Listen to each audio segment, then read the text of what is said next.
नमस्कार, युवा से आप साधु युवा। मैं संजीव आप सभी का अपने YouTube चैनल संस्कृत स्पेस में हार्दिक स्वागत करता हूं। जैसा कि आप सभी जान रहे हैं कि संस्कृत स्पेस चैनल द्वारा योगी बैच उत्तर प्रदेश TGT के लिए लाया गया है। ठीक, तो उत्तर प्रदेश TGT बैच में हम लोग 2 सेशन चला रहे हैं। एक आपका क्लासेस चल रही हैं और एक प्रश्नोत्तरी की सीरीज चल रही है।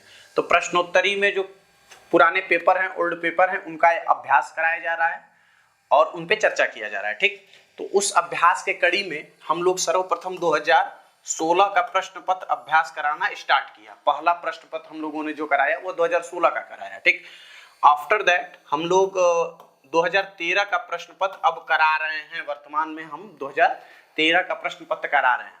2013 के प्रश्न पत्रों को हम लोगों ने 5 भागों में विभाजित किया था। ठीक, 25-25 की संख्या में 25-25 को, तो 25-25 125, टोटल 125 प्रश्न है, तो उसको हम लोगों ने 5 भागों में विभाजित किया था। आज जो हमारा सेशन है वो सबसे लास्ट वाला सेशन है, जो 101 से लेकर 125 तक के प्रश्नों को हम इसमें सॉल्व कराएंगे और विधिवत चर्चा करेंगे। ठीक, और एक प्रश्न जो आपका चौथे सेशन में छूटा था, वो प्रश्न भी आज हम यहाँ पर 26वें नंबर प्रश्न के रूप में लेकर हम यहाँ पर उपस्थित होंगे, तो हम लोग चर्चा करेंगे। ठीक, और एक निवेदन आप लोगों से है कि आप लोग क्लासेस निरंतर अटेंड करिए, क्योंकि वो सब महत्वपूर्ण क्लासें हैं और प्रश्नोत्तरी भी महत्वपूर्ण है। तो इसलिए आप लोग ज्यादा से ज्यादा इसको शेयर करिए और मतलब इसको अटेंड करिए। अगर आप तत्काल नहीं देख पाते हैं तो जब भी आपको समय मिले तो आप निश्चित रूप से देखिए, क्योंकि ये आपके लिए लाभदायक है। ठीक, चलिए आगे चलते हैं।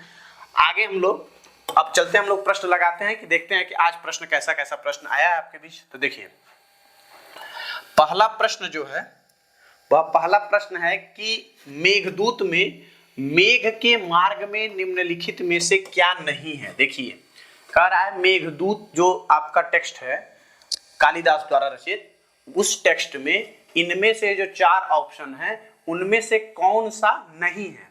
ठीक, ये आपको समझ में आ गया। अब देखिए, यहाँ पे जो ऑप्शन है उस पे हम लोग थोड़ा चर्चा करते हैं। ठीक, नर्मदा नदी, तो नर्मदा नदी मेघदूत में वर्णन प्राप्त होता है। इसको रेवा नदी के नाम से जाना जाता है, वहां पर रेवा नदी के नाम से जाना जाता है। ठीक, किसको? नर्मदा नदी को। ठीक, दूसरा ऑप्शन है आपका विदिशा, तो दशार्ण देश की राजधानी क्या रहती है? विदिशा। दशार्ण देश की राजधानी विदिशा। ठीक, उज्जैनी भी वही प्राप्त होता है। ठीक, जो अयोध्या है डी ऑप्शन, ये आपका नहीं है। मतलब ये प्रश्न के हिसाब से सही है। क्यों? क्योंकि अयोध्या का वर्णन पूरे मेघदूत में कहीं प्राप्त नहीं होता है। अयोध्या दूसरे साइड का विषय, मतलब हमारे पूर्वांचल में, मतलब आपका अवध क्षेत्र में आता है, और ये पूरी कथा जो है वो मध्य क्षेत्र, विंध्याटवी आदि के क्षेत्र की कथा है। तो इस वजह से अयोध्या जो ऑप्शन है ये बिल्कुल आपका सही हो जाएगा यहाँ पे। ठीक, चलिए आगे चलते हैं। प्रश्न पत्र 2 है कि निम्नलिखित वाक्यों में से कौन सा वाक्य शुद्ध है। ठीक, अब देखिए, अब यहाँ 4 ऑप्शन दिया है, उनमें से आपको बताना है कौन सा वाक्य शुद्ध है। ठीक, ऑप्शन देखिए, सबसे पहला ऑप्शन जो है राम पठति। ठीक, राम पढ़ता है, तो ये सही है एकदम, कर्तृवाच्य का है ये। ठीक, कर्तृवाच्य। ठीक, अब देखिए दूसरा ऑप्शन है रामेण पठ्यते, राम के द्वारा पढ़ा जाता है, तो ये कर्मवाच्य है यहाँ पे। ठीक, कर्मवाच्य। और यहाँ पर भी एक कर्तृवाच्य का है राम पाठयति, राम के द्वारा पढ़ाया, राम पाठयति, राम पढ़ाता है। ठीक, तो ये आपका कर्तृवाच्य ही है। तो ये अर्थात तीनों जो वाक्य हैं ये तीनों वाक्य सही हैं। ठीक, क्या है? सही है। तो यह तीनों वाक्य शुद्ध हो जाएंगे, इसलिए यहाँ पर डी ऑप्शन सभी शुद्ध है, ये ऑप्शन आपका बिल्कुल सही हो जाएगा। ठीक, चलिए अगला प्रश्न क्या है? अगला प्रश्न है पठ धातु से संबंधित। देखिए, पठ धातु है, पठ धातु का लंग लकार, पठ धातु का लंग लकार के मध्यम पुरुष एक वचन में क्या रूप बनेगा। ठीक, तो पठ धातु है, लंग लकार में चलाना है, तो जिस तरह अभोत अभोताम चलता है उसी तरह चलेगा। अपठत, अपठताम, अपठन, अपठ, ये जो है सी ऑप्शन इसका बिल्कुल सही हो जाएगा। मध्यम पुरुष एक वचन में अपठ बनता है, ठीक, ये हो जाएगा। अपठत, अपठताम, अपठन, ठीक, ऐसा प्रयोग बनता है, तो आपको ये ध्यान में रखना है। चलिए आगे चलते हैं।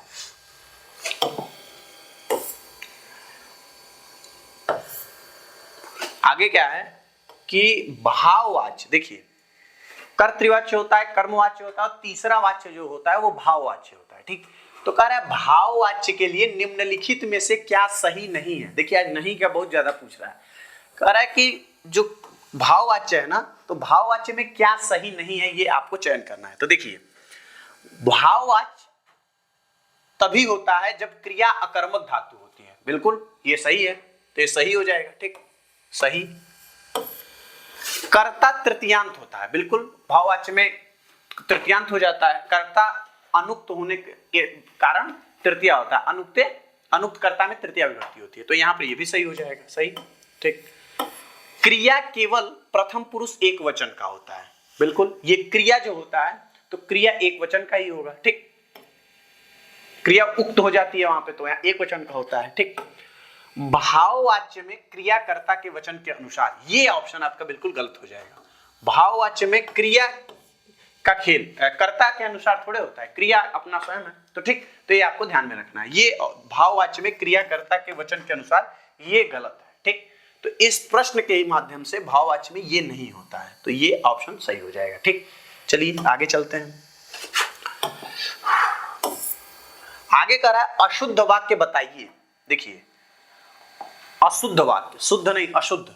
अब देखिए कह रहा है कति बालिका, ठीक, ये सही है। कति जनाः पठन्ति और कति फलानि सन्ति। देखिए कति शब्द है ना, वो नित्य बहुवचनांत शब्द है, तो कति कति, कतिभि, कतिभ्यः, कतिभ्यः, कतिना और कतिषु ऐसा बनता है। तो ये जो है कति शब्द कतया कहीं बनता ही नहीं है, तो ये आपका सी सही हो जाएगा, ठीक। कतया कहीं नहीं बनता है, तो ये आपका सी सही हो जाएगा, ये अशुद्ध हो जाएगा, ठीक। चलिए आगे चलते हैं।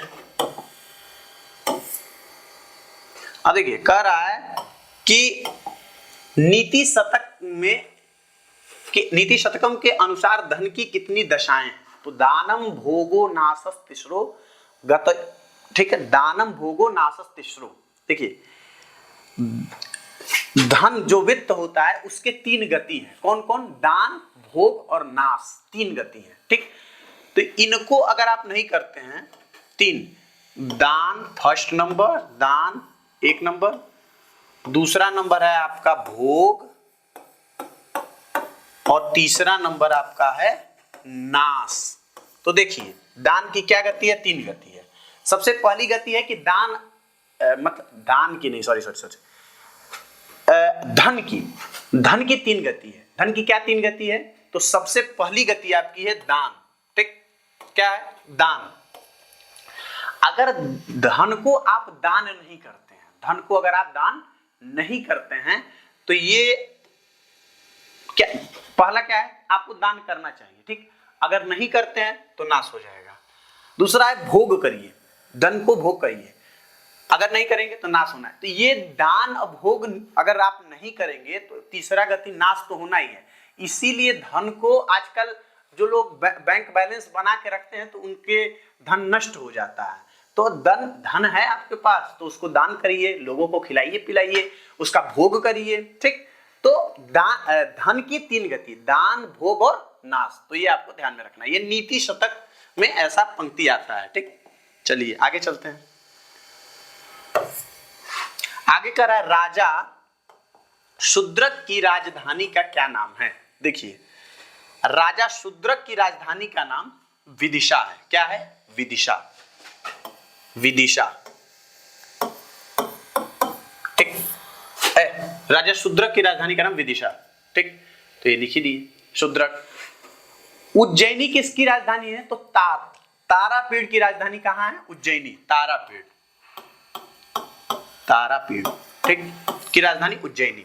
हस्तिनापुर राजधानी किसकी है, तो हस्तिनापुर राजधानी है दुष्यंत की, ठीक, दुष्यंत, दुष्यंत हो जाएगा। थानेश्वर राजधानी किसकी है, तो हर्षवर्धन की, हर्षवर्धन, तो ये आपको ध्यान में रखना है कि कौन सी राजधानी किसकी है, उस राज्य का सभा पंडित कौन है, ये सब बहुत प्रमुख प्रश्न है, तो ये आपको ध्यान में रखना है। ठीक, चलिए आगे चलते हैं। आगे कह रहा है निम्नलिखित में शुद्ध वाक्य क्या है। तो देखिए अब ऑप्शन है हरि वैकुंठम उपवसति, हरि वैकुंठम अनुवसति, हरि वैकुंठे वसति, उपर्युक्त सभी शुद्ध है। ठीक, ऐसा कह रहा है। तो एक सूत्र आता है उपान वध्यांग वशः। ठीक, वो क्या कहता है, उप अनु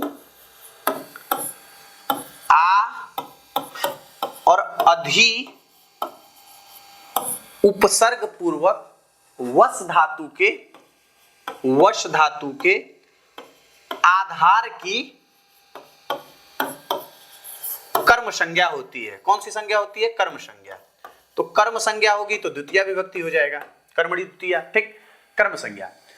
तो देखिए उपवसति वैकुंठम हरि, तो वैकुंठ आधार है, तो इसमें ये प्रयोग सही हो जाएगा, सत्य हो जाएगा, सत्य हो जाएगा ना। अब सत्य। अनुवसति, तो अनु भी है, तो अनुवसति वैकुंठम हरि, ये भी सही हो जाएगा। आवसति वैकुंठम हरि, ये भी सही हो जाएगा। और अधिवसति वैकुंठम हरि, ये भी सही हो जाएगा। लेकिन दो दिया है। ठीक, अब तीसरा जो ऑप्शन सी है उसमें क्या कह रहा है कि हरि वैकुंठे वसति, तो ये भी प्रयोग आपका सही है। क्यों, देखिए यहां पर कोई उपसर्ग वश धातु में नहीं लगा है, इस वजह से यहां द्वितीय होगी नहीं। ठीक, मतलब जो उपसर्ग बताया है वो उपसर्ग तो नहीं लगा है। अब किया क्या है कि यहाँ पे हरि करता है और वैकुंठ में आधार कर दिया, आधार में सप्तमी होती है तो वैकुंठे में सप्तमी एक वचन बना दिया है, तो ये ऑप्शन भी आपका सही हो जाएगा। तो तीनों सत्य होने के कारण चौथा डी ऑप्शन जो है आपका उपर्युक्त सभी शुद्ध हैं, ये ऐसा प्रयोग सिद्ध हो जाएगा। ये सभी शुद्ध हैं। ठीक, सभी सत्य हैं। ठीक, चलिए आगे क्या है, देखिए यक्ष के प्रवास की अवधि क्या है। मेघदूत का प्रश्न है कि जो यक्ष है उसके प्रवास की अवधि क्या है। तो पद्य आता है सापे नास्तंगमित महिमा वर्ष भोग्येण भरतु, वर्ष भोग्येण, एक वर्ष। ठीक, अब वहां केवल वर्ष भोग्येण कहा, ऐसा तो कहा नहीं है कि एक वर्ष या दो, तो वर्ष अगर कहा है तो एक वर्ष ही लिया जाएगा, वहां द्विवर्ष त्रिवर्ष ऐसा कुछ तो कहा नहीं है। तो वर्ष भोग्येण भरतु मतलब एक वर्ष। ठीक, तो एक वर्ष उसका यक्ष का जो प्रवास रहता है उसकी अवधि रहती है। ठीक, तो ये आपको ध्यान में रखना है। आगे चलिए,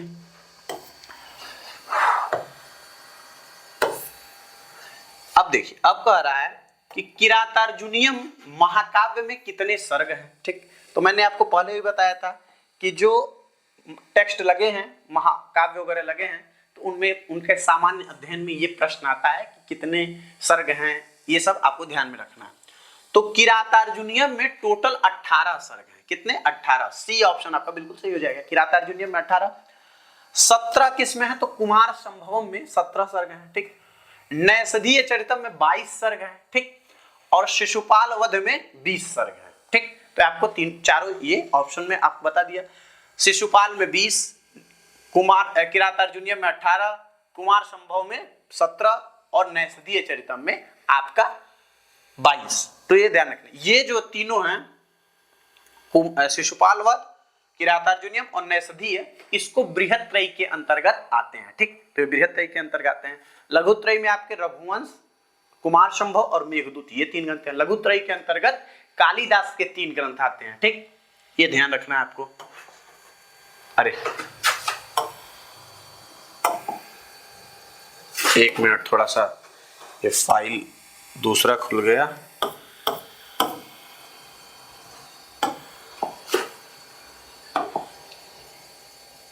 ठीक, चलिए, तो ये किरातार्जुनीयम हम लोग कितने सर्ग जाने, 18 सर्ग। ठीक, आगे चलिए। अब कह रहा है यहां पे, अरे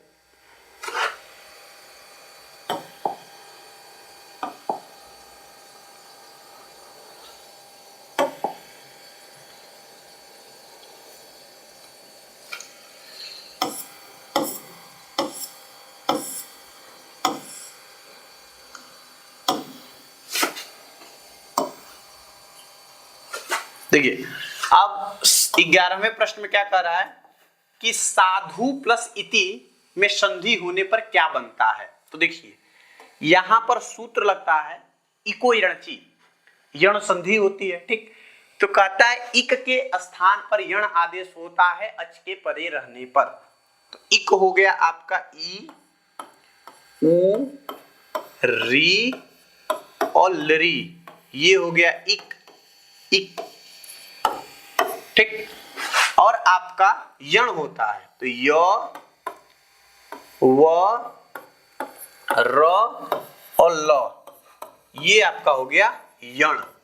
देखिए तो ई के स्थान पर य, उ के स्थान पर व, तो साधु में जो धकारवर्ती उकार है उसके स्थान पर हो जाएगा आपका व, ठीक। तो जब व हो जाएगा धकारवर्ती उकार के स्थान पर तो साध्व और इति रहता है तो साध्विति बन जाएगा। क्या बन जाएगा? साध्विति। तो ये जो बी ऑप्शन जो है ये आपका बिल्कुल सही ऑप्शन हो जाएगा। तो यहां देखिए यण संधि पूछ लिया, यण संधि अच संधि के अंतर्गत आता है। तो संधि भी आपको एकदम व्याकरणात्मक टिप्पणी जो कहा है वो संधि के लिए ही विशेष रूप से कहा है, संधि समास कारक इत्यादि, ठीक। आगे चलिए अब देखिए, अब प्रश्न है कि गद्य काव्य के कितने भेद होते हैं, ठीक। तो गद्य काव्य के आपके देखिए दो दृष्टि में, एक आपका जो अग्नि पुराण है उनकी दृष्टि में गद्य 5 प्रकार के होते हैं, लेकिन जो साहित्य दर्पण लगा हुआ है, साहित्य दर्पण में गद्य के 4 भेद समासिक पदों की दृष्टि से बताया गया है। तो ये 4 ही हम लोग यहाँ उचित मानेंगे। तो तीसरा ऑप्शन आपका बिल्कुल सही हो जाएगा। अब यही पूछ देता कि अग्नि पुराण के दृष्टि में गद्य के कितने भेद हैं, तब आप वहां मार सकते थे कि आप 5 भेद हैं, लेकिन यहाँ पर कुछ पूछा नहीं है तो 4 ऑप्शन सामान्यतः ये सही है, ठीक। चलिए आगे चलते हैं।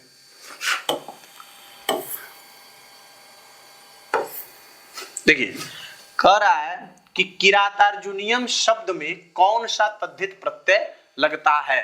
तो देखिए किरातार्जुनियम शब्द में 6 प्रत्यय लगता है। कौन? 6, और 6 को ई आदेश होता है, ठीक। ई आदेश होता है, ये बड़ा वाला ई है। घ को भी ई आदेश होता है, लेकिन घ को ये होता है ई, छोटा ई रहता है और 6 में बड़ा ई रहता है। तो किरातार्जुनियम शब्द में 6 प्रत्यय होता है, 6 को ई आदेश, किरातार्जुनियम 6 से फिर ई किरातार्जुनियम बन जाता है, ठीक। तो आपको ये भी ध्यान में रखना है। कह रहा है शुद्ध वाक्य बताइए, ठीक। तो शुद्ध वाक्य आप बताइए क्या है।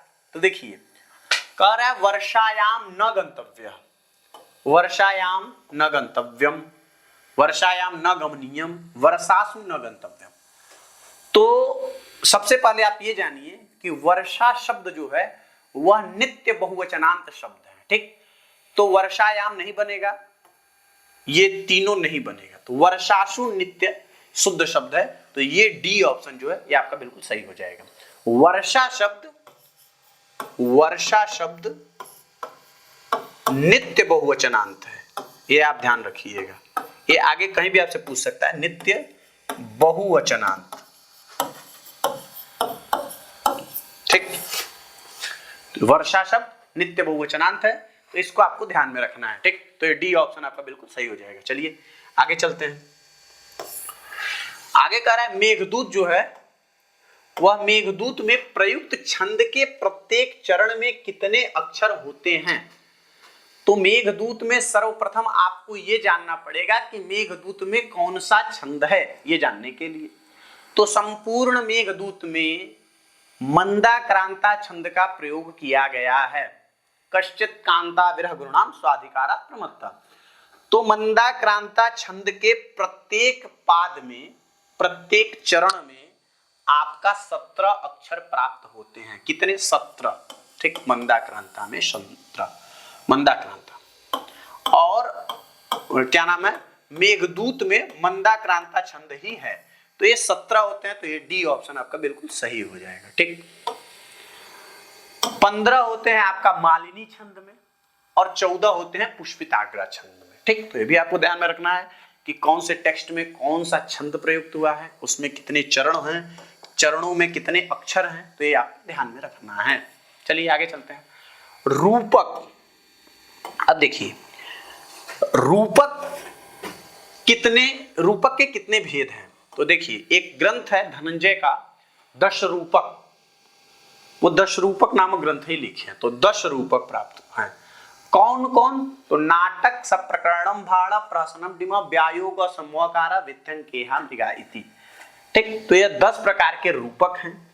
इन रूपक, भाई ये नाटक है, मतलब अब वस्तु के भेद में आते हैं ये, तो आपको ये ध्यान में रखना है कि नाटक कितने होते हैं, रूपक कितने होते हैं, उपरूपक कितने होते हैं, कार्यवस्था कितनी होती हैं, संधियां कितनी होती हैं। ये नाट्य की जो शास्त्रीय परंपरा है, इस पर आप थोड़ा सा ध्यान में रखना है। तो ये आपका कितने होते हैं, तो 10 होते हैं। रूपक कितने होते हैं, तो 10 होते हैं, तो ये ध्यान रखिए। चलिए आगे चलिए। आगे कह रहा है माब्रूहिदीनम वचः, यह उक्ति किस ग्रंथ से संबंधित है, तो यम यम पश्यसि तस्य तस्य पुरतो माब्रूहिदीनम वचः। यह पंक्ति नीति शतक की पंक्ति है। कहाँ की पंक्ति है, नीति शतक की पंक्ति है। तो ये भी आपको ध्यान में रखना है कि कौन सी सुक्ति कहाँ की है। ठीक, तो सुक्ति बोले तो जैसे अच्छा अच्छा वाक्य बोला दिया जाता है, तो ये शब्द कहाँ से लिए गए हैं, ये सुक्ति कहाँ पर आई है, प्रसिद्ध कहाँ से है, तो ये सब आपको ध्यान में रखना है। ठीक, चलिए आगे चलते हैं। अब देखिए कह रहा है कि आधार जो है वह कितने प्रकार का होता है, तो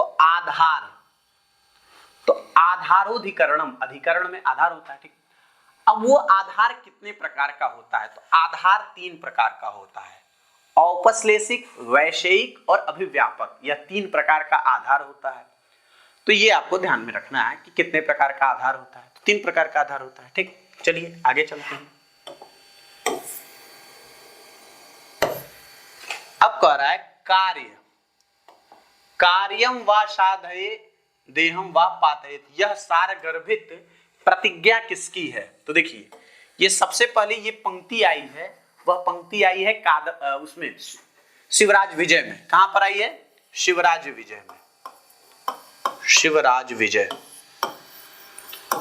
अब चूंकि जायज सी बात है, जब शिवराज विजय में आई है तो शिवराज विजय में न राम है, न दुष्यंत है, न अर्जुन है, केवल एक है, शिवाजी महाराज की कथा है उसमें। तो शिवाजी की यह प्रतिज्ञा है। किसकी प्रतिज्ञा है, शिवाजी की प्रतिज्ञा है। तो आपको ध्यान में रखना है। ठीक, शिवराज विजय राहुल सर पढ़ा रहे हैं आप लोग को, तो ध्यान में रखिएगा आप लोग। चलिए अब देखिए, अब फिर व्याकरण का आ गया। कहा शंभु शब्द का चतुर्थी एक वचन में क्या रूप होता है, तो शंभु शब्द उकारांत पुलिंग शब्द है। ठीक, पुलिंग। ठीक, तो भानु के तरह चल जाएगा, तो संभवे बनता है, भानवे बनता है, तो संभवे, शंभु से चतुर्थी एक वचन में संभवे बनता है। ठीक, तो ये आपको ध्यान में रखना है। देखिए उसके प्रकृति को जब आप पकड़ लेंगे ना, तो आप तुरंत उसको घटा लेंगे। तो जैसे अब हरि पूछ लिया, तो हरि इकारांत पुलिंग है, राम अकारांत पुलिंग है। ये आपको इस प्रकार आपको ध्यान में रखना है। ठीक, चलिए आगे चलते हैं।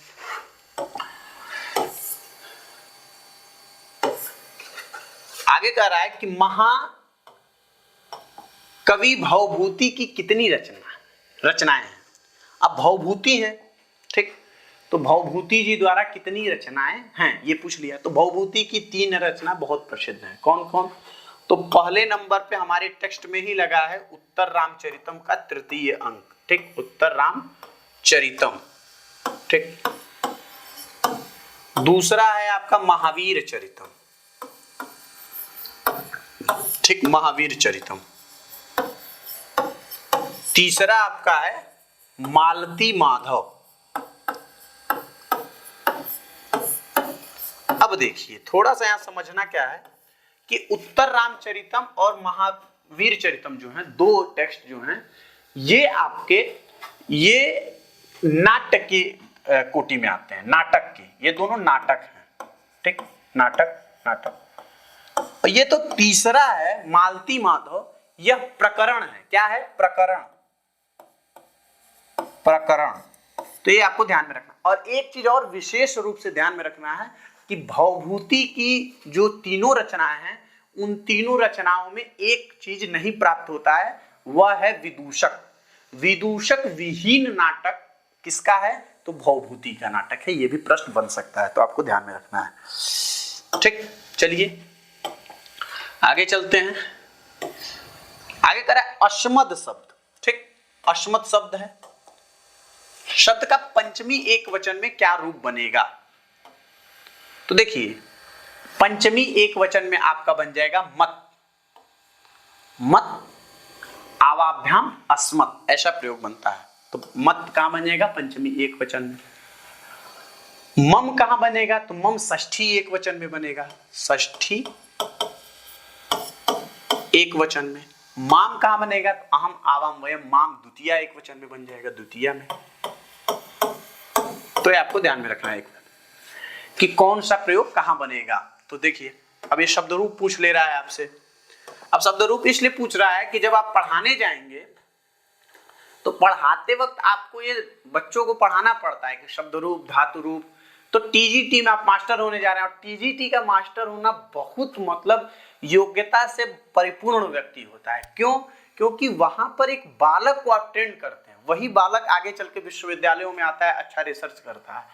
तो टीजीटी के जो मास्टर होते हैं वो आधार रखते हैं, और आधार मतलब रखना बहुत बड़ी बात होती है। तो ठीक, तो टीजीटी के मास्टरों का बहुत हृदय से सम्मान होता है। ठीक, चलिए अब कह रहा है पंडित अंबिका दत्त व्यास को निम्नलिखित में से किस उपाधि से विभूषित नहीं किया गया? ठीक है, तो पंडित अंबिका दत्त व्यास को इनमें से कौन सी उपाधि उनकी नहीं है, ऐसा कहने का इनका तात्पर्य है। तो देखो, घटिका शतक उनको कहा जाता है, साहित्याचार्य भी है, शतावधान भी है। मीमांसक वो नहीं है, मीमांसक की उपाधि उनकी नहीं है। ठीक, तो ये ऑप्शन आपका बिल्कुल सही, सामान्यता ये मीमांसक उपाधि उनकी नहीं है। ठीक, चलिए अब कह रहा है बाणभट्ट की गद्य कृतियां कितनी हैं? तो देखिए, बाणभट्ट 2 ग्रंथ लिखे हैं गद्य के दृष्टि से। एक कादंबरी, पहला फर्स्ट कादंबरी जो कथा है, कादंबरी, और दूसरा हर्षचरितम। हर्षचरितम, तो कादंबरी आपकी कथा है, ठीक, कथा, और हर्षचरितम आपका आख्यायिका है। ठीक, क्या है? आख्यायिका। तो कादंबरी और हर्षचरितम ये 2 ग्रंथ गद्य की दृष्टि से इनका सुप्रसिद्ध ग्रंथ है। किसका? तो बाणभट्ट का।